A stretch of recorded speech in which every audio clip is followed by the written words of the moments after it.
জায়েদ সই করেন। And leadership of Prime Minister Sheikh Hasina. Later, Bangladesh and the United Arab Emirates to boost cooperation in BNP নয়, আওয়ামী লীগই জঙ্গি দমনের নামে জঙ্গিদের মদত দিচ্ছে বলে মন্তব্য করেছেন BNP chairperson Begum Khaleda Zia. BNP চেয়ারপারসনের গুলশান কার্যালয়ে বরিশাল এবং খুলনা বিভাগের স্থানীয় সরকারের নির্বাচিত বিএনপি সমর্থিত প্রতিনিধিদের সাথে সোমবার রাতে এক মতবিনিময় সভায় তিনি একথা বলেন। এ সময় বেগম জিয়া আরো বলেন, বিএনপির পায়ের নিচের মাটি শক্তই আছে, বরং আওয়ামী লীগের পায়ের নিচের মাটি নেই। আওয়ামী লীগ জঙ্গিবাদ দমন করার নামে জঙ্গিবাদকে প্রশ্রয় দেয়, আশ্রয় দেয় এবং তাদেরকে মদত দেয়। এদের সঙ্গে জঙ্গিদের সম্পর্ক এরকম, সেই জন্য পুলিশ ভ্যানে নিতে নিতে জঙ্গিরা পালিয়ে যায় পুলিশ ভ্যান থেকে। তারা নিজেরা জানে যে ক্ষমতা থেকে তারা বিদায় নিলে তাদের কি পরিণতি হতে পারে। আমাদের কারো গায়ে হাত দিতে হবে না, জনগণই তাদেরকে গণধুলাই দেবে। আমাদের সঙ্গে মানুষের সাথে থাকবে এবং আওয়ামী লীগ জনবিচ্ছিন্ন হয়ে যাবে। সেজন্যই আমি বলেছিলাম যে আওয়ামী লীগের পায়ের নিচে মাটি নেই। পায়ের নিচে আমাদের মাটি আছে, আমাদের অবস্থান শক্ত আছে, বরং তাদের অবস্থানটা পায়ের নিচে মাটিও নেই, নড়বড়ে। এই জন্যই তারা ভয় পায়।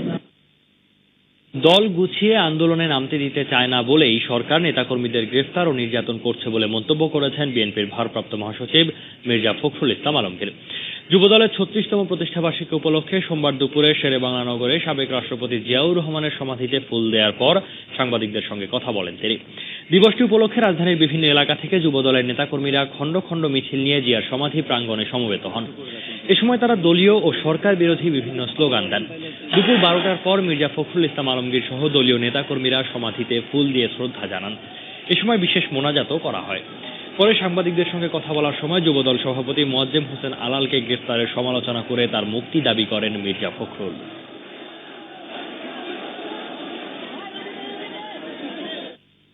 বাংলাদেশ যুবদলের সভাপতি সৈয়দ মোয়াজ্জেম হোসেন আলালকে তার বাসা থেকে আরো প্রায় 80 জন সদস্য সহ গ্রেপ্তার করা হয়েছে সম্পূর্ণ বেআইনিভাবে।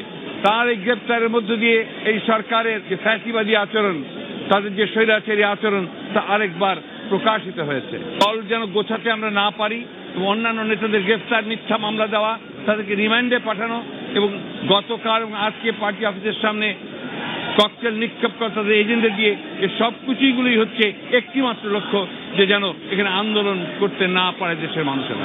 কিন্তু কখনোই তাদের এই যে নকশা, নীল নকশা তারা বাস্তবায়িত করতে পারবে না। এদিকে সরকার বিরোধী আন্দোলনে দলীয় শক্তি বাড়াতে তৃণমূল পর্যায়ে দল গোছানোর কাজ শুরু করেছে বিএনপি। এরই মধ্যে তৃণমূল নেতাকর্মীদের ঐক্যবদ্ধ করতে বিভিন্ন জেলায় সভা সমাবেশও করছেন দলের চেয়ারপারসন বেগম খালেদা জিয়া। তবে সম্প্রতি 20 দলীয় জোটের অন্যতম শরিক দল জামায়াতে ইসলামীর বিষয়ে বিএনপির অবস্থান অনেকটাই কৌশলী। এ অবস্থায় জামাতের সঙ্গে দূরত্ব বজায় রেখে বিএনপি রাজনীতি করছে বলে মনে করছেন রাজনৈতিক বিশ্লেষকরা। বিস্তারিত জানাচ্ছেন সজল দাস। অধিকার ফিরিয়ে আনার জন্য ভালো কথায় না হলে তখন কি করতে হয়? শক্তভাবে আন্দোলন করে সেই অধিকার প্রতিষ্ঠা করতে হয়। সম্প্রতি বিভিন্ন সমাবেশ থেকে সরকার বিরোধী আন্দোলনে ঐক্যবদ্ধ হতে নেতাকর্মীদের প্রতি আহ্বান জানান বিএনপি চেয়ারপারসন বেগম খালেদা জিয়া। তবে এসব সমাবেশে 20 দলীয় জোটের অন্যতম শরিক দল জামায়াতে ইসলামীর উপস্থিতি ছিল অনেকটাই মৌন। এমনকি শরিক দলের অন্যতম নেতা গোলাম আজমের মৃত্যুতেও বিএনপির পক্ষ থেকে আসেনি কোনো বক্তব্য। বিএনপির এমন অবস্থানকে কৌশলগত উল্লেখ করে রাজনৈতিক বিশ্লেষকরা বলছেন, নিজেদের ইমেজ রক্ষায় জামায়াতকে এড়িয়ে চলার নীতি অনুসরণ করতে পারে বিএনপি। জামায়াতের সংস্রবের কারণে বিএনপি কিন্তু রাজনৈতিকভাবে অনেকখানি ক্ষতিগ্রস্ত হয়েছে, বিশেষ করে তার ইমেজ সংকট পড়েছে। মানবতা বিরোধী অপরাধে অভিযুক্ত গোলাম আজমের মৃত্যুর পরে বিএনপি কোনো আনুষ্ঠানিক প্রতিক্রিয়া জানায়নি। এটা কোনো সংকট বহন করে কিনা জানি না, কিন্তু যদি বিএনপি আসলে একলা চলো নীতি অবলম্বন করে, সেক্ষেত্রে আমি মনে করি বাংলাদেশের গণতন্ত্রের জন্য এটা লাভ হবে। আওয়ামী লীগকে পরিবর্তন করে যদি বিএনপিকে ক্ষমতায় নিয়ে আসে, তাতে কোনো কিছু ভালো হবে এটা মানুষ মনে করছে না।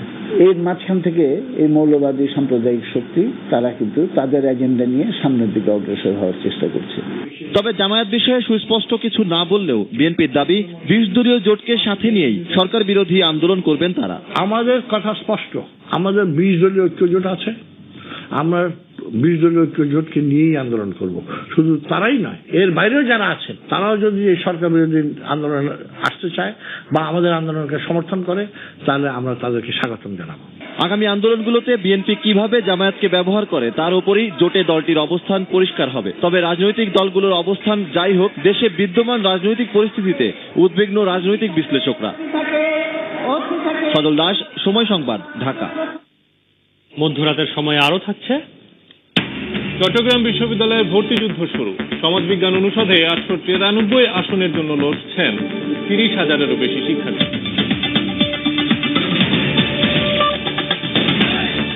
এক কথায় বলতে গেলে মেগাই বাজারের সেরা। অ্যানালগের দিন শেষ, মেগা পাওয়ার তুলছে বাংলাদেশ। মসজিদের নামে বাংলাদেশে জঙ্গি তৎপরতা চালানোর জন্য পাকিস্তানি এক নাগরিক লন্ডন থেকে 15 লাখ পাউন্ড অর্থাৎ 19 কোটি টাকা পাঠিয়েছেন বলে অভিযোগ উঠেছে। 5 মাস অনুসন্ধানের পর সন্দেহজনক টাকা ছাড় না করার জন্য ব্যাংকের প্রতি অনুরোধ জানিয়েছে পুলিশ। পাশাপাশি চলছে তদন্ত। চট্টগ্রামের মাইজভান্ডার শাহী জামে মসজিদের জন্য এই টাকা পাঠানো হলেও খোদ মসজিদ কমিটির চেয়ারম্যান সৈয়দ নজিবুল বশির মাইজভান্ডারি এমপি নিজেই এই টাকা নিয়ে প্রশ্ন তুলেছেন। বিস্তারিত জানাচ্ছেন কমল দে। অনুসন্ধানে জানা গেছে, চলতি বছরের 28 এপ্রিল লন্ডনে ব্রাকলেস ব্যাংকের মাধ্যমে পাকিস্তানি নাগরিক আলমগীর মিয়া 15 লাখ পাউন্ডের একটি চেক পাঠায় বাংলাদেশে। পরবর্তীতে এই চেকটি নগদ করার জন্য মাইজভান্ডার শাহী জামে মসজিদের পক্ষ থেকে জনতা ব্যাংক লালদিঘি শাখায় একটি হিসাবও খোলা হয়। কিন্তু বিশাল এই টাকা নগদ হওয়ার আগে জঙ্গি অর্থায়নের অভিযোগ এনে পুলিশ এবং সরকারি গোয়েন্দা সংস্থাগুলোর কাছে লিখিত অভিযোগ করেন মসজিদ কমিটির চেয়ারম্যান। জামাত ইসলাম সহ জড়িত যারা, তারা সব আমাদের বিরুদ্ধে খেপা। আমি ব্যক্তিগতভাবে মনে করি এই টাকা তারা এনে আন্তর্জাতিকভাবে হেয় প্রতিপন্ন করা, একই সাথে সাথে মাইজভান্ডার দরবারের যে ঐতিহ্যবাহী, যেখানে ধর্ম বর্ণ নির্বিশেষে সকলে যাতায়াত করতে পারে, এটাকে একটা কলঙ্কিত করার জন্য এটা অপপ্রয়াস মাত্র। জঙ্গি অর্থায়নের ব্যাপারে লিখিত অভিযোগ পাওয়ার পরপরই প্রথমে পুলিশের বিশেষ শাখা এবং পরবর্তীতে থানা পুলিশের মাধ্যমে অনুসন্ধানে নামে পুলিশ প্রশাসন। অনুসন্ধানে দেখা যায় যে এমপি মহোদয়ের সমস্ত স্বাক্ষর ওখানে জাল করা হয়েছে এবং যে রেজুলেশন জমা দিয়েছে রেজুলেশনের স্বাক্ষরগুলো জাল করা হয়েছে। শাহজাহান এবং এস.এম. সাহিবুল আলম এখন খুলেছেন, তদন্ত করে জঙ্গি সম্পৃক্ততা আছে কিনা তাও অনুসন্ধান করে তাদের বিরুদ্ধে নিয়মিত মামলা রুজু করে আইনগত ব্যবস্থা নেওয়ার জন্য সুপারিশ করেছে। আর আদালতের অনুমতি নিয়ে টানা 5 মাস অনুসন্ধান শেষে প্রতিবেদন জমা দিয়েছে কোতোয়ালি থানা পুলিশ। অনুসন্ধানে বের হয়ে আসে রহস্যজনক এই টাকার নানা তথ্য।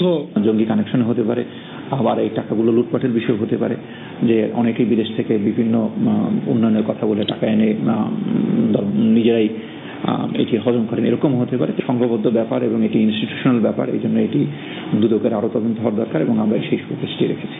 এদিকে অভিযোগকারী বাংলাদেশ তরিকত ফেডারেশনের চেয়ারম্যানের দাবি, আন্তর্জাতিক পুলিশ সংস্থা ইন্টারপোলের মাধ্যমে তদন্ত করা হলে প্রকৃত রহস্য বের হয়ে আসবে। জঙ্গি অর্থায়ন হচ্ছে, আমরা বারবার বলছি, এবং বিভিন্ন মসজিদের মাধ্যমে মাদ্রাসার মাধ্যমে আসতেছে, এটা তার প্রমাণ। যত দ্রুত সম্ভব এটা যদি বের করতে পারে, আমার মনে একটা বিশাল একটা চক্রান্ত জাল বের হয়ে আসবে। পুলিশ কর্মকর্তারা জানান, প্রাথমিক অনুসন্ধানে এই চেক বাংলাদেশে আনার সাথে আবুল কালাম আজাদ নামে শিক্ষা মন্ত্রণালয়ের এক ঊর্ধ্বতন কর্মকর্তার জড়িত থাকার তথ্য পাওয়া গেছে। কমল দে, সময় সংবাদ, চট্টগ্রাম। দেখছেন মধ্যরাতের সময়, সঙ্গেই থাকুন।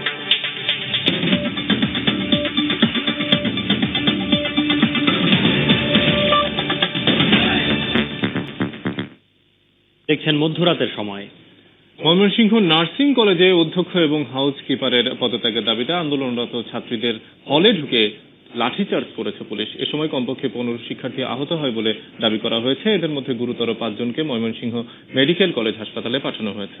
তবে পুলিশের লাঠিচার্জের পরেও কর্তৃপক্ষের সিদ্ধান্ত প্রত্যাখ্যান করে হলেই অবস্থান করছে শিক্ষার্থীরা। এদিকে গত দুদিনের আন্দোলনের মুখে সোমবার বেলা 12:30টার দিকে অনির্দিষ্টকালের জন্য কলেজ বন্ধ ঘোষণা করে হল ত্যাগের নির্দেশ দেয় কর্তৃপক্ষ। হোসেন আলী তোলা ছবি নিয়ে হারুন রশিদের রিপোর্ট। ময়মনসিংহ নার্সিং কলেজে হোস্টেলে সিট বরাদ্দ অনিয়ম, শিক্ষার্থীদের মারধর এবং নানা অব্যবস্থাপনার অভিযোগে কলেজের অধ্যক্ষ ও হাউসকিপারের পদত্যাগের দাবিতে গত রোববার থেকে ক্লাস পরীক্ষা বর্জন করে আন্দোলন কর্মসূচি পালন করছে শিক্ষার্থীরা। সোমবার সকাল 10টা থেকে 11:30 পর্যন্ত অবস্থান কর্মসূচি পালন করে হলে ফিরে যায় শিক্ষার্থীরা। অনির্দিষ্টকালের জন্য কলেজ বন্ধ করে দেওয়া, হোস্টেল ত্যাগ করা, ওরকম কোনো সিচুয়েশন তৈরি হয়নি। 4টা ব্যাচ এখানে রান করতেছে, আমরা কোনো স্টুডেন্ট হল ভ্যাকেন্ট করবো না। যতক্ষণ পর্যন্ত প্রিন্সিপাল ম্যাডামকে অপসারণ করতে না পারবো এবং হাউসকিপার অপসারণ না করতে পারবো ততক্ষণ পর্যন্ত ইনশাআল্লাহ আমরা এক পাও পিছপা হব না। পরবর্তীতে দুপুর 12টার দিকে কলেজ বন্ধ ঘোষণা করে হল খালি করার নির্দেশ দেয় কলেজ কর্তৃপক্ষ। অধ্যক্ষার বিভিন্ন রকমের দুষ্ত্রুটি ধরে তাকে অপসারণের জন্য দাবি করে আসছে। 12:30টার সময় নোটিশ টানাই দিছি এবং মাইক আমরা বলে দিছি এবং 2টার মধ্যে তাদের হোস্টেল ত্যাগ করার জন্য। এদিকে কলেজ কর্তৃপক্ষের সিদ্ধান্ত প্রত্যাখ্যান করে হলে অবস্থান গ্রহণ করে শিক্ষার্থীরা। পরবর্তীতে পুলিশ ক্যাম্পাস থেকে ছাত্রদের বের করে দেয়। বিকেলে হলে অবস্থানরত ছাত্রীদের হল থেকে বের করার জন্য লাঠিচার্জ করে পুলিশ। এ সময় 15 শিক্ষার্থী আহত হয় বলে অভিযোগ শিক্ষার্থীদের। জীবনে বাবা মা একটা ফুলের টাকাও দেয় না, সেখানে পড়াশোনা করতে যে লাঠির বাড়ি গেছে, এখানে কি আমরা লাঠির বাড়ি খাওয়ার জন্য আসছি? সবাইকে লাঠি চার্জ করেছে, কারো মাথায়, কারো হাতে, ইভেন আমার নিজেরও হাতে লাগছে। এদিকে পুলিশ কর্মকর্তারা বলছেন কলেজ কর্তৃপক্ষের অনুরোধে ছাত্রীদের হল থেকে বের করার চেষ্টা করেছেন তারা। ওসি সাহেব ছিলেন মহিলা পুলিশের সহায়তায়, তাদেরকে শুধু রিকোয়েস্ট করে হল ছাড়ার জন্য বলা হয়েছে। তারপর যখন না হয়েছে পরবর্তীতে আমাদের মহিলা পুলিশ যারা আছে তারা অবস্ট্রাক্ট করছে। আইন শৃঙ্খলা পরিস্থিতি স্বাভাবিক রাখতে ক্যাম্পাসে অতিরিক্ত পুলিশ মোতায়েন রয়েছে। গত 18 সেপ্টেম্বর হোস্টেলে সিট বরাদ্দকে কেন্দ্র করে কলেজ কর্তৃপক্ষের সাথে বিএসসি নার্সিং কোর্সের শিক্ষার্থীদের বিরোধ সৃষ্টি হয়। নার্সিং কলেজ ক্যাম্পাস থেকে হারুনুর রশিদ, সময় সংবাদ, ময়মনসিংহ। চট্টগ্রাম বিশ্ববিদ্যালয়ে শুরু হয়েছে ভর্তিযুদ্ধ। প্রথম দিনে সোমবার অনুষ্ঠিত হয় সমাজবিজ্ঞান অনুষদের পরীক্ষা। এতে প্রতি আসনের বিপরীতে লড়ছেন 34 জন শিক্ষার্থী। এদিন বেলা 11টায় শুরু হয় ঘ ইউনিটের প্রথম 1 ঘন্টার পরীক্ষা। 893টি আসনের বিপরীতে এতে 30,870 জন শিক্ষার্থী অংশ নেয়। বিশ্ববিদ্যালয় ক্যাম্পাস ছাড়াও প্রিমিয়ার ইউনিভার্সিটি এবং হাটহাজারী কলেজ সহ 8টি কেন্দ্রে ভর্তি পরীক্ষা অনুষ্ঠিত হয়। এদিকে শহর থেকে 22 কিলোমিটার দূরে ক্যাম্পাস হওয়ায় ভর্তিচ্ছুদের জন্য 3টি বিশেষ ট্রেনের ব্যবস্থা করে বিশ্ববিদ্যালয় প্রশাসন। সকাল 7টা, 8টা এবং 8:30টায় নগরীর 16 শহরের স্টেশন থেকে ট্রেনগুলো ছেড়ে যায়। এবার চট্টগ্রাম বিশ্ববিদ্যালয়ের 7টি ইউনিটে 1,78,573 জন শিক্ষার্থী আবেদন করেছিলেন। প্রশ্ন ইংলিশটা একটু হার্ড হয়েছে, আর বাদ বাকিগুলো আলহামদুলিল্লাহ ভালো হয়েছে। সমস্যাটা রাস্তা তো জার্নি অনেকটা দূরে, যেহেতু বাংলা থেকে আসতে হচ্ছে। কোশ্চেনটা করছে একটু আমার কাছে হার্ডই মনে হয়েছে। পরীক্ষা ভালো হয়েছে, তবে ভার্সিটি থেকে অনেক খুশি লেগেছে। পরীক্ষাটা খুব ভালো হয়েছে এবং এই যে মনোরম পরিবেশ, আমি সিইউতে আসি নাই।